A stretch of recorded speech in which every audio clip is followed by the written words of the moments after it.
जय जगन्नाथ सांग मैंने तो सकाल सकाल एक पार्टी आम आसलु मॉर्निंग वॉक रे सकाळर फेरिया टाइम तो देखा केते सुंदर व्यू रही रूपा मु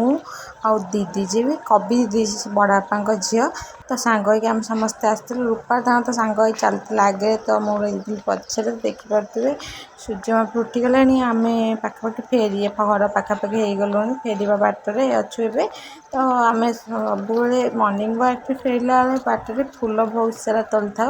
आज भी बहुत सारा फूल तोलु आज वेदर देखिए घोरा घोरा पाग रही जन्न एपट साइड देखिपे सेपट साइड सूर्य उठिले जन्न बुना सूर्य उठीगला कि सका 5:30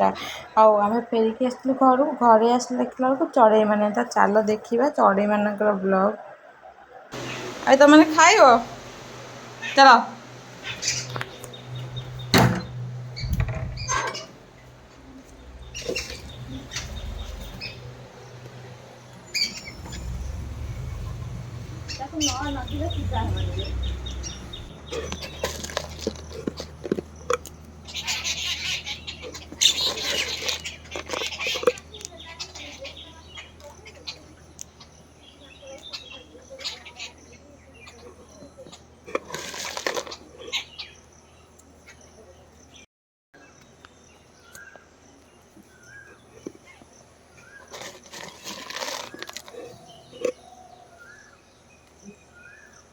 तो गाधा पाधा सारी निज कम सारी ठाकुर को नमस्कार करी ठाकुर पूजा रूपा सारी माँ सहित मिसिकी आम बाहर जाइलु कटक कटक आज कहीं कारण आज दीदी जन्मदिन दीदी दहीबड़ा आने दीदी दहीबड़ा खाई भल पाती तो सकाल सकाल आम बाहर जाइलु 7टा पाखापाखि हम तो दहीबड़ा आने भावुँ 7टा दहीबड़ा कौट मिल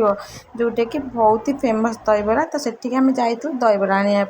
दीदी दहीबड़ा खाई बहुत भल पाते तो कमेंट करूँ कटक कौ जगह दहीबड़ा मिलता है जोटा कि मीठा दहीबड़ा बहुत ही फेमस होता है बहुत टेस्टी भी लगी था सेठिक लोक तो बहुत सारा खाई भल पाती लोक तो कौट कौट आसिक खाते जो मैंने सेपटे जाती से आनिक खाती तो दहीबड़ा खास खाइबा बोली दीदी दीदी आने जाइला रूपा सका तो बाटर आइला दीदी घर आम दहीबड़ा दे आसलु मु तो मीठा दहीबड़ा जमा भी खाएनी से मोर मोबाइल नहीं आसती कदली मुझे कदली खाई रूपा पर दहीबड़ा खाया भारी भल पाए दहीबड़ा तो भारी खुशी खाऊ देख पाते खुशी दहीबड़ा देखिकी एत खुशी पूरा दहीबड़ा खुशी खाई दूला मत भी खंडे खोई कि मत मीठा दहीबड़ा जमा पसंद न मत से राग दहीबड़ा पसंद जोटा कि आलुदम बरगिया पड़ता है तो मीठा दहीबड़ा मत पसंद नुह कि जो मन पसंद से तो खोजी खोजी खाती दीदी को भी पसंद रूपा को भी पसंद तो से समस्ते से सांग होकिनी ଖିଆପିଆ करते तो दीदी घर आइला आम दे पलि आसलु दुकान कारण आम दुकान लेट हो आम दुकान को पलि आसलु सका जल्दी तो दुकान आसी पहुँचू तक 10टा हो 7टा आम कटक बाहर कटक गलु कटक रू दीदी घर गलु दीदी घर देलापर बापा कती गली बाबा दहीबड़ा आनी बाबा को देली घर को आसलु घर को जाइलु घरे खरा बेले खाइबा बहुत ही टेस्टी होता तो चलो देखा दही पकईचु हाँ देखा ସେଦିନ ତୁ ଏକାଥରେ ଗୁଣ୍ଡାଏ ଦହି ଖାଇ ଦେଇକି କହିଲୁ ଦହି ପକେଇନୁ ପକେଇଥିଲି ମତେ କହିଲୁ ଦିଦି ଖାଇ ଦେଇଥିଲି ନା ଆଉ ଆଜି ଜାଣିପାରିଲୁନି ଦହି ଖାଇଛୁ ବୋଲି ହଁ ଏଇରେ ଚ୍ୟାଲେଞ୍ଜ ଆମର ଆଳୁ ଚଟନା ଦେଖିପାରୁଥିବେ ଦେଶୀ ପିଆଜ ସହିତ ଆଳୁ ସିଝା ଚଟନା ହେବ ତ ଦେଶୀ ପିଆଜ ରୂପା ବହୁତ ଖାଇବା ଭଲ ପାଏ ତ ଦେଶୀ ପିଆଜ ଯଦି ଆଣିଥିଲା ତ ତା ସହିତ ଆଳୁକୁ ମିଶେଇ ଚଟନା ନ କଲେ ତାର କିଛି ହେବନି ତା ସହିତ ମାଆ କରିଥିଲା ପୋଟଳ କଷା ଖାଲି ପୋଟଳ କଷିଥିଲା ଆଜି ଆଳୁ ଏଥିରେ ପକେଇନି ମୁଁ ତ ଜମା ତେଲ ମସଲା ଖାଇନି ମୁଁ ତାକୁ ଚାପିକିନି ଖାଇଥିଲି ମୋତେ ପୋଟଳ ଏତେ ପସନ୍ଦ ନୁହଁ ତଥାପି କେମିତି ଟେଷ୍ଟ ହେଇଛି ଦେଖିବା ଭାବିକି ତାକୁ ଚାପିକି ତାକୁ ସବୁଥିରେ ଝୋଳ ଆଉ ତେଲ ବାହାର କରିଦେଇଥିଲି ତାପରେ ତାକୁ ଖାଇ ଦେଇଥିଲି ତା ସହିତ ଆମର ଆମ୍ବ ବି ହେଇଥିଲା ଖାଇବା ପାଇଁ ଆମ୍ବ ହେଇନଥିଲା ଆମ୍ବ ବାବା ଦେଇଥିଲେ ବାପାଙ୍କ ପାଇଁ ଦେଇ ନେଇକି ଯାଇଥିଲି ଦହିପରେ ଆମ ବାଡ଼ିରେ ଆମ୍ବ ଗଛ ଅଛି ତା ବାପା ଦେଇଥିଲେ ଆମ୍ବ ଆଜି ତ ଆମ ବାଡ଼ିର ଆମ୍ବ ମୁଁ ବହୁତ ଦିନ ପରେ ଖାଇଲି ମୁଁ ବହୁତ ମିସ୍ କରିଥିଲି ତା ସହିତ ପୋଟଳ ଆଳୁ ଭର୍ତ୍ତା ହେଇଥିଲା ଆଉ ଶାଗ ଭଜା କରିଥିଲା ମାଆ ବାଡ଼ି ଶାଗ ଭଜା ଯେଉଁଟାକି ବାଡ଼ିରେ ହେଇଥାଏ ସେଇ ଶାଗ ଭଜା ହେଇଥିଲା ଆଉ ଦହି ଭାତ ପଖାଳ ବହୁତ ହି ଟେଷ୍ଟି ହେଇଥିଲା ତ ବହୁତ ହି ଟେଷ୍ଟି ଖାଇବା ବହୁତ ଦିନ ପରେ ଖାଇଲି ମୋତେ ତ ବହୁତ ବଢ଼ିଆ ଲାଗିଥିଲା ବହୁତ ଟେଷ୍ଟି ବି ହେଇଥିଲା ଆଉ ଆଳୁ ଚଟନା ତା ସହିତ ମୋତେ ଭାରି ପସନ୍ଦ ଆଳୁ ମୋତେ ଖାଇବା ଭଲ ପାଏନି କିନ୍ତୁ ପଖାଳ ସାଙ୍ଗରେ ମୋତେ ଆଳୁ ବହୁତ ପସନ୍ଦ ମୁଁ ତ ରୁଟି ଲଗେଇବି ଆଳୁ ଚଟନା ଖାଇଦିଏ ଆଗେ କାରଣ ଆଗେ ମୁଁ ଛୋଟବେଳେ ପରିବା ଜମା ବି ଖାଇବା ଭଲ ପାଉନଥିଲି କେବଳ ଆଳୁ ହିଁ ଆଳୁ ଖାଉଥିଲି କିନ୍ତୁ ବଡ଼ ହେବା ବୟସ ଜାଣିବାର ବହୁତ ମୋତେ ଆଉ ଆଳୁ ଖାଇବା ଭଲ ପାଉନି ବି ପରିବା ଖାଇବା ଭଲ ପାଉଛି ସମୟ ସହିତ ଚେଞ୍ଜ ସବୁ ହେଇଯାଇଥାଏ ତ ମୋର ବି ଟେଷ୍ଟ ବି ଚେଞ୍ଜ ହେଇଯାଇଛି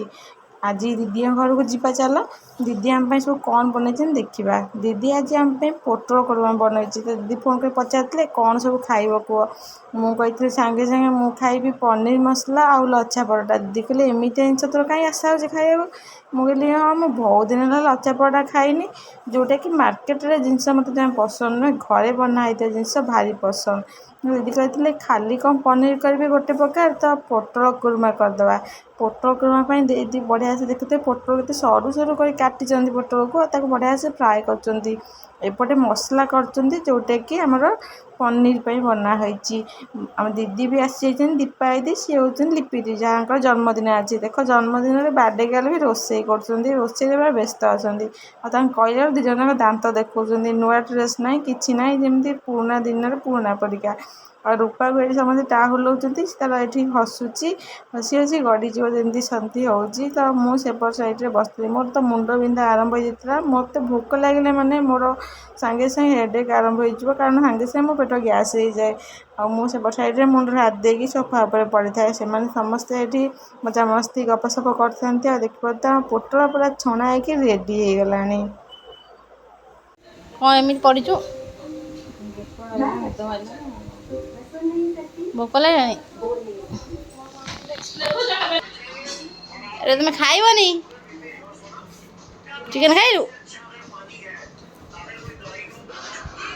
चिकेन खाइलु खाइब कदा मुंड टी बुले चिकेन खाइब ए गंजी ता मुंड टी बुला छी छी छी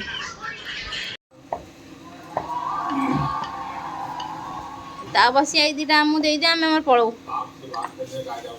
10टा है आसी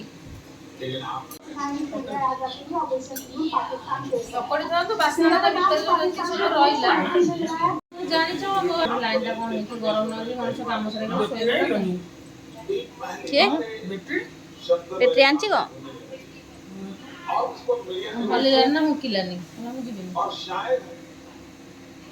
कौन ट्रच मारी करके आइली आईब्रो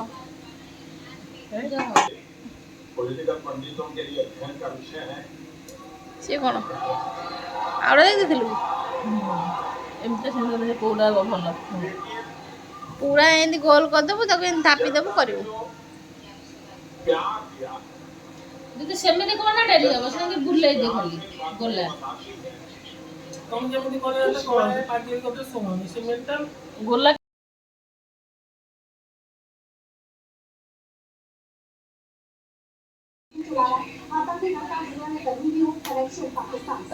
नागपुर के राजस्व बिक्री मामले की जांच आईएचएस करेगी पुलिस ने जांच से संबंधित दस्तावेज नागपुर में सेना के सम्मानित करना आता देने की पदाधिकारी सोनीपत शोभा यूनिवर्सिटी के प्रोफेसर अनितान की गिरफ्तारी ऑपरेशन संदूक गोली का कहना प्रयासों पर की गई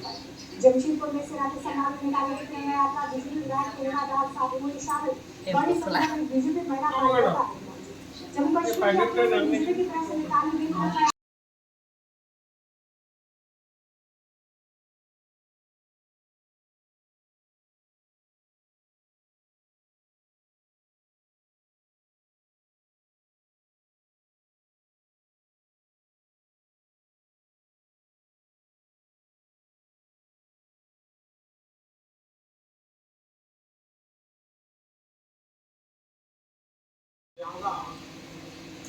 विश्वास और अपेक्षाएं तो पुणी मरू तो पुणी मरू एते कहीं जी पुणी से फेणी कर दे लेकिन अब जब मोदी मोदी सुनता हूँ तो मैं सोचता हूँ ये भारत है जो पुणी मेरे मुझे और जानना पड़ेगा मुझे और दौड़ना पड़ेगा क्योंकि इधर कौन बोले स्टेबलाइजरटा भाईटा नहीं दुआ से चले तो कौन बोले अरे पानी बोतल ये नाम नहीं गसा इसके दिमाग में की गोसा समस्याओं कौन कौन गोसा में तो बोले बिड़ा नहीं एकाद्रे गोटा बिड़ा बंधा है मेरा दायित्व बहुत बाहर कटेंगे मैं देशवासियों को एटा ताकि भलो हो ହଁ ଏଇଟା ରାନ୍ଧିଦେବି ପଖାଳ କରିଦେବି କାଲି ଗରମ ଭାତ ଜମା ଇଚ୍ଛା ହଉନି। ଆଜି ମୋ ଫରମାଇଶ ଅନୁସାରେ ରୋଷେଇ ହେଇଥିଲା ତ ମୁଁ ବହୁତ ଏକ୍ସାଇଟେଡ଼ ଥିଲି ଖାଇବା ପାଇଁ। ଆଉ ଦେଖିବା ତ ଦିଦି କେମିତି ବନେଇଲେ, ତ ଦିଦି ଦୁଇ ଟାଇପ୍ ଲଛା ପରଟା ବନେଇଲେ। ଫାଷ୍ଟ ଏଇଟା ଟ୍ରାଏ କଲେ ଦେଖିବା ସେଇଟା କେମିତି ହେବ, ତାପରେ ଏମିତି ଟ୍ରାଏ କଲେ, କିନ୍ତୁ ଏଇଟା ବେଶୀ ବେଟର୍ ଥିଲା ବନେଇବା ପାଇଁ। ତ ଜଲ୍ଦି ବି ହେଉଥିଲା, ତ ଖାଇବା ବି ପ୍ରାୟ ଷ୍ଟାର୍ଟ ହେଲାନି। ଆମେ ତ ବେଶୀ ଲୋକ ନାହାନ୍ତି, ଆମେ ନିଜ ଭିତରେ ସମସ୍ତେ, ଯେମିତିକି ସାନ ଜିଜୁ, ବଡ଼ ଜିଜୁ ଆଉ ତାଙ୍କ ପୁଅ, ବଡ଼ ପୁଅ ଆଉ ସାନ ପୁଅ, ଦିଦି, ବଡ଼ ଦିଦି, ସାନ ଦିଦି ଆଉ ରୂପା, ମୁଁ। ମାଆ ଆସିନଥିଲା, କାମରେ ମାଆ ଘରେ ରହିଯାଇଥିଲା। ତ ସମସ୍ତେ ଆମେ ଆସିଥିଲୁ, ଖାଇଥିଲୁ, ପିଇଥିଲୁ, ଏନ୍ଜୟ କରିଥିଲୁ, ଗପସପ ଟିକେ କରିଥିଲୁ, ତାପରେ ଘରକୁ ଫେରି ଯାଇଥିଲୁ। ଜିଜୁ ଏଠି ବସିକି ପରଟାକୁ ସେକୁଛନ୍ତି, ଦିଦି ତାଙ୍କୁ ଠିଆଇକି ଡାଉଲଉଛନ୍ତି। ତ କେତେ ମଜା ମଜା କଥା ସହିତ ଗପସପ ବହୁତ ସାରା ମଜାମସ୍ତି। ତ ଫ୍ୟାମିଲି ସହିତ ଯେତେବେଳେ ଦେଖା ସାକ୍ଷାତ ହୁଏ ତ ବହୁତ ସାରା ଗପସପ ବି ହେଇଥାଏ। ଦେଖିତ ଆମ ପରଟା ଏଠି ହସିଲାଣି, ଆଉ ଏପଟ ସାଇଡ଼ ପରଟା ହସିଲା ପରିକା ଦେଖାହେଉଛି ନା, ସେମିତି ହିଁ ମୋତେ ଦେଖାହେଉଛି, ଲାଗୁଛି କିଏ ହସୁଛି। କିନ୍ତୁ ସେପଟ ସାଇଡ଼ ପରଟା ପୁରା ପୋଡ଼ି ଯାଇଥିଲା, ଠାଟା ଟାଇପ୍ର। ମୁଁ ତ ଭାବିଲି ପୋଡ଼ା ପୋଡ଼ା ଲାଗିବ, ମୁଁ ତ କଳା ପଇଲେ ପରଟା ଜମା ବି ଖାଇବା ଭଲ ପାଏନି। କିନ୍ତୁ ସତ କହିବାକୁ ଗଲେ ଏ ପରଟା ପୋଡ଼ି ନଥିଲା, ଏମିତି ଦେଖାଯାଉଥିଲା କିନ୍ତୁ ବହୁତ ଟେଷ୍ଟି ଥିଲା। ଚାଲ ଦେଖିବା। ନଛା ପରଟାର 1 ନମ୍ବର ମିସ୍ତ୍ରୀ ଇଏ। ଆରେ ଦିଦି ଆମର ଏଠି ବେଲୁଛନ୍ତି ଆଉ। हर बार आपकी पिटाई हुई। ଖାଉଛ? आतंकवाद करने में कुछ पाया नहीं। ये जितना हमने बर्बादी 40 पता नहीं बचपन से आत्मविश्वास इतना है और उसके कारण सामने वाले को एक समाधान ଆସି ପେଟ୍ରୋଲ ଭିତରେ କ'ଣ କହିଛି? ଖରାପ ହେଇଯାଇଛି ବେଟିଟା ତ ଡିଜେ କହିଛି ସେଟା ଯୋଉ ଇଏଟା କହିଛି ବଢ଼ିଆ ତ ମୁସମୁସ ହେଇଛି। ଆଉ କେମିତି ହେଇଥାନ୍ତା କି କଣ ପରଟା? ଏମିତି ହୁଏ ଖଣ୍ଡ ଖଣ୍ଡ ହବନି ଏମିତି ତ ହୁଏ, କେମିତି ହୁଏ? ଠିକ୍ ହେଇଛି, ଠିକ୍ ହେଇଛି।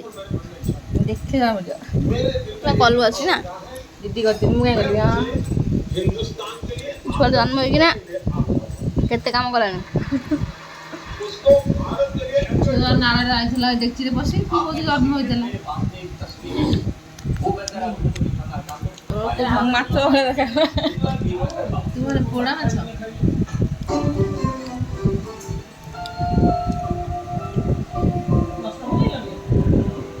ଦିଦି ଶୁଣୁ, ଦିଦି ଜନ୍ମଦିନ ଗଣେଶ କେତେ ରୋଷେଇବାସ କରୁଛି। ହାଁ ମିଶା ଗୋଟେ କହ, ମୋତେ ଡାକିବା ଆମେ ଖାଇବା। छोटे से देश का भी लीडर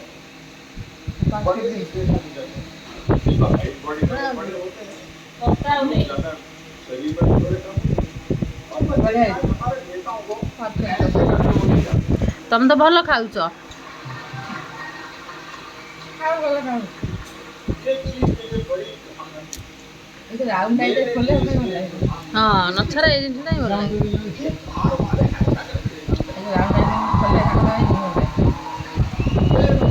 मेरा देश का अभिमान ये मेरे मन का भाव खड़ा पड़ा ये क्यों था मैं नहीं जानता और इसलिए मुझे 2014 में पूछा गया था न मैं आँख झुका के बात करूंगा न मैं आँख उठा के। राजनीतिक दलों के नेताओं को भी सबूत मांगने का हक, लेकिन सबूत मानना ही उनकी जिम्मेवारी। ନାଲୋ ଦିଦି ମାଛ ନାହିଁ। इनका प्रॉब्लम है कि मांगते रहो लेकिन मानो कुछ नहीं। सबसे ଲାଷ୍ଟକୁ କେବଳ ସାନ ଦିଦି ରହିଯାଇଥିଲେ ଆଉ ଦିଦି ଘରେ ରହିଥିଲେ ଖାଇବା ପାଇଁ। ବାକି ସମସ୍ତେ ଖିଆପିଆ ସାରି ଦେଇଥିଲେ, ଆମେମାନେ ଖାଇ ପିଇ ଘରକୁ ପଳେଇ ଆସିଥିଲୁ। ସେମାନେ ତାପରେ ଖିଆପିଆ କରିଥିଲେ। ତ ଦିଦିଙ୍କର ପରଟା ବେଲା ସରିନି, କିନ୍ତୁ ଆମେ ଖାଇ ପିଇ ସମସ୍ତେ ଘରକୁ ପଳେଇଲୁ, କାରଣ ବହୁତ ସାରା ଲେଟ୍ ହେଇଯାଇଥିଲା। ତ ଆପଣମାନଙ୍କୁ ଏଇ ବ୍ଲଗ୍ ଭିଡ଼ିଓ କେମିତି ଲାଗିଲା ମୋତେ କମେଣ୍ଟ କରି ନିଶ୍ଚୟ କରିବେ। ଭଲ ଲାଗିଥିଲା ଲାଇକ୍ କରିବେ, ଆଉ ମୋ ଚ୍ୟାନେଲକୁ ସବସ୍କ୍ରାଇବ୍ କରିବା ଜମା ଭୁଲିବେନି। ରହୁଛି।